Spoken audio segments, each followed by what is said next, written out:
اللہ کریم کے دو پاک نبی بیت اللہ شریف کی بنیادیں اٹھا رہے تھے، بلند کر رہے تھے۔ وَإِذْ يَرْفَعُ إِبْرَاهِيمُ الْقَوَاعِدَ مِنَ الْبَيْتِ وَإِسْمَاعِيلُ، جب اٹھاتے تھے ابراہیم علیہ السلام اس گھر کی بنیادیں، اور ان کے ساتھ اسماعیل علیہ السلام بھی تھے، دو نبی ہیں، پیغمبر ہیں، اللہ کی توفیق سے اللہ کا گھر بنا رہے ہیں،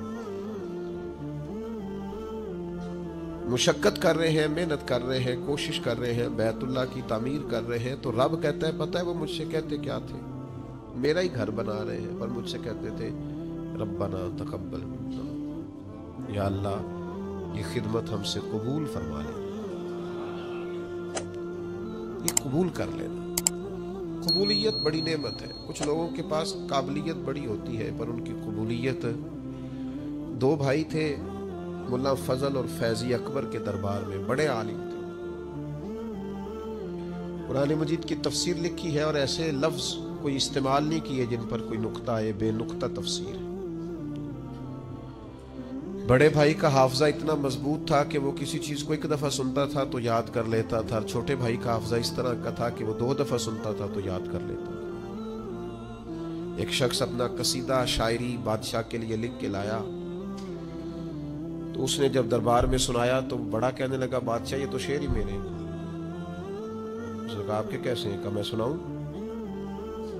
آپ نے ابھی اشعار سنے ہیں، ایک دفعہ سن کے یاد نہیں ہوتے، کوئی بندہ دعویٰ نہیں کر سکتا کہ مجھے یاد ہو گئے۔ لیکن وہ بڑے بھائی کو چونکہ اس کا حافظہ اتنا زیادہ تھا، اس نے ایک دفعہ سنے اور اس نے سنا دیے، تو اب بادشاہ کو یقین ہو گیا یار حد ہو گئی، یہ تو نہیں نہ ہو سکتا کہ اس کو اس نے سنا دی۔ تو چھوٹے والا کہنے لگا، بادشاہ سلامت یہ واقعی میرے بھائی کے شعر ہیں، یہ تو مجھے بھی آتے ہیں، کیونکہ وہ 2 دفعہ سن کے یاد کر لیتا تھا نا۔ بڑے ایک دفعہ شاعر سے سنا، ایک دفعہ بڑے بھائی سے سنا، اب 2 دفعہ سننے پہ یاد ہو گیا۔ جب اس نے بھی سنا دیے تو بیچارے شاعر کو سزا مل گئی اور ان دونوں کو انعام مل گیا۔ بلا کا حافظہ، بلا کے قابل، کمال ڈگریاں، کمال باتیں، کمال علم و فن، لیکن ان کی قبولیت نہیں تھی۔ بادشاہ کے ناجائز کاموں میں بھی اس کو سپورٹ کرتے، فتوے دیتے، اور بادشاہ کو گمراہ کرنے میں انہوں نے بڑا کردار ادا کیا۔ اسی دور میں ایک مرد کلندر کو اللہ نے قبولیت عطا فرمائی، جن کو شیخ احمد فاروقی مجدد الفسانی کہا جاتا ہے۔ انہوں نے دین کی تبلیغ کی، کام کیا، خدمت کی، ان کی خدمت قبول ہوئی۔ مجدد صاحب کی کتاب مکتوبات جو انہوں نے خطوط لکھے تھے دنیا میں پڑھی جاتی ہے، اس سے لوگ فیض پاتے۔ وہ میرے بھائی ابو جہل بڑا قابل تھا، ابو الحکم کہتے تھے لوگ اس کو، دانائیوں والا، حکمتوں والا، پنچایت کا آدمی، لوگ مشورے لیتے تھے، لیکن بڑا سمجھدار، بڑا معاملہ فہم، بڑا مدبر ہونے کے باوجود اس کی قبولیت، یہ قبولیت اللہ نے حضرت صدیق اکبر کو عطا فرمائی۔ ساری زندگی ہم نے قابل بننے پہ لگا دی، قبول ہونے پر توجہ ہی نہیں کی۔ قابلیت بھی پیدا کریں لیکن قیمتی جوڑا ہو اور محنت سے، شوق سے خریدا ہو، رنگ بھی پسند ہو، کپڑا بھی بڑا بہترین ہو، درزی کو دیا بھی جائے، لیکن اگر وہ درزی بھی کئی راتوں کا بیدار ہے، آنکھیں اس کی باہر آ گئی ہیں، اس نے سی کر کے دیا ہے، لیکن اگر تو اس کی تعریف ہو جائے تو پھر تو وہ خوش ہو جاتا ہے کہ بھئی کہتے ہیں کیا بات ہے جناب کی مہربانی، آپ نے کمال کر دی، تو مطمئن ہو گیا۔ لیکن اگر کسی نے کہہ دیا کہ یار تو نے تو حد کر دیا، یہ تو ناپ ہی پورا نہیں، ماپ ہی سارا غلط ہو گیا، تو مجھے بتائیے وہ ساری محنت فائدہ مند ہوئی کہ رائے گا گئی؟ جو قبول ہو جاتے ہیں نا، اصل بات ان کی ہے، قبولیت اصل چیز ہے۔ قرآن مجید پڑھا ہے، تلاوت کی ہے، عبادت کی ہے، دعا کرو نا، وہ قبول بھی تو کرے نا، اور وہ کریم ہے۔ اگر تو قبول کرنے پہ آئے تو نبی پاک علیہ السلام نے فرمایا تم باتیں کرتے کرتے ایک ایسا جملہ کہتے ہو کہ مالک کو اتنا دریائے رحمت کو جوش آتا ہے کہ ایک جملے کی وجہ سے تمہارے لیے جنت کا فیصلہ کر دیتا ہے۔ جب تک اللہ کے حضور قبولیت کی انسان کے لیے نعمت میسر نہیں آتی، وہ اپنے تئیں جتنا مرضی عابد، زاہد، پارسا، نیک، سخی، صوفی، درویش، عالم، مفتی، پیر بن کے بیٹھا رہے، جب تک قبولیت نہیں، جب تک اس کے حضور اللہ کے نبی کہتے ہیں، اللہ کا گھر بنا کے کہتے ہیں ربنا تقبل منا، یا اللہ مہربانی کر اسے قبول۔ بھائیوں قبولیت بڑی ضروری ہے۔ عید والا دن تھا،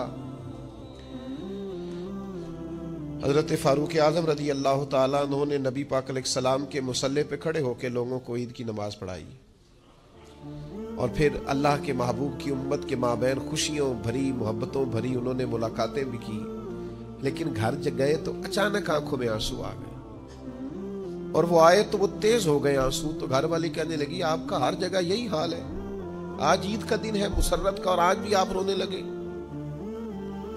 آپ فرمانے لگے تو ٹھیک کہتی ہے، مجھے بھی اندازہ ہے کہ آج خوشی کا دن ہے، عید الفطر ہے، روزے گئے ہیں تو رونا نہیں چاہیے، خوشی کرنی چاہیے۔ تو کب پھر آپ کیوں رو رہے ہیں؟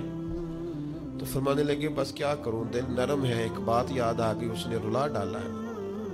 اور حضور کیا یاد آیا؟ فرمانے لگے میرے دل میں خیال آیا ہے عید تو اس کی ہے نا جو قبول ہو گیا ہے، جس کے روزے قبول ہو گئے، جس کی نمازیں قبول ہو گئی، جس کی تراویح قبول ہو گئی، جس کا اعتکاف قبول ہو گیا، جس کی بیت اللہ کی حاضری قبول ہو گئی، جس کی روضہ رسول کی حاضری قبول ہو گئی، جو قبول ہو گئی۔ عید تو اس کی ہے، لیکن جس نے سارا کچھ کیا ہے پر قبول نہیں ہوا، تو اس کو پھر میری طرح رونا ہی چاہیے، اس کے لیے رونا ہی تو ہے۔ وہ یارو اگر وہ کرے قبول تو بڑا کریم ہے، ورنہ حال یہ ہے کہ فویل للمصلین، کچھ نمازیوں کے لیے بھی بربادی ہے، کچھ قاریوں کے لیے بھی بربادی ہے، کچھ ایسے صاحبان علم بھی ہوں گے جو صبح قیامت نکاری اور دکھلاوے کی نیتوں کی بنیاد پر ان کے اعمال دھتکار دیے جائیں۔ دعا کرو اس کے حضور قبولیت ہو جائے، اگر تو وہ کر لے قبول ہو جائے مہربانی۔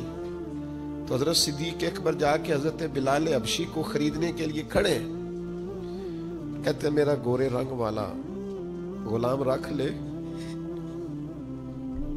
یہ کالا حبشی غلام مجھے دے دے۔ تو وہ حضرت بلال جس کے غلام تھے وہ کہنے لگا اگر میں 7 پیسے بھی مانگوں، تو کہا جتنے تو کہے، پیسے بھی دوں گا، پڑھا لکھا خوبصورت غلام بھی دوں گا، پر یہ حبشی نسل سیدنا بلال مجھے دے دے۔ تو وہ شخص کہنے لگا ابو بکر سیاڑے تاجر ہو، زندگی تجارت میں گزری ہے، کیسا سودا کر لے؟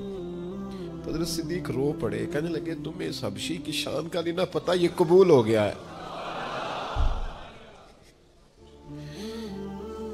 یہ قبول ہو گیا ہے، جو تو ہو گیا نا قبول، جس کی تو ہو گئی قبولیت، جس پر تو ہو گیا فضل، تو وہ تو نجات پا گیا اور فلاح پا گیا۔ لیکن قابل بڑا تھا، قیمتی بڑا تھا، رنگ بڑا خوبصورت تھا، قد بڑا اونچا تھا، اور باتیں بڑی آتی تھی، پر قبولیت نصیب اگر وہ مہربانی کرے، اگر وہ رحمت کرے، اگر وہ عطا کرے اور وہ کہہ دے کہ تو قبول ہے، تو پھر تو بات بن گئی۔ دیکھو نا یہ قبول ہوئے۔ صحابہ فرماتے ہیں ایک شخص زرہ پہنے حضور کی بارگاہ میں آیا کہ یا رسول اللہ پہلے جہاد کروں کہ پہلے کلمہ پڑھوں؟ تو نبی پاک نے فرمایا تو پہلے کلمہ پڑھ پھر جہاد کر۔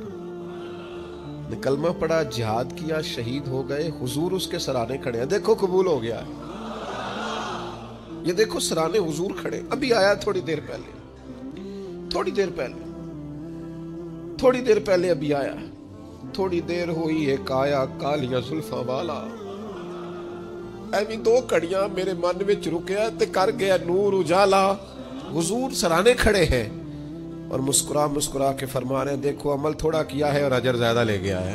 آزاد کرانا تھا تو ان کے لیے بندوبست بھی حضور کرا رہے ہیں، ان کے لیے کھیت اور پودے تیار کیے جا رہے ہیں، بندوبست ہو رہا ہے۔ سلمان قبول ہو گئے، پھر اتنے قبول ہوئے، کہاں سے بکتے بکاتے آئے تھے، تیری تلاش میں پھرا میں جنگل پہاڑ اور دشت میں، اور پھر اتنے قبول ہوئے کہ محبوب کریم نے فرمایا لوگوں اسے غیر نہ سمجھنا، سلمان من اہل البیت،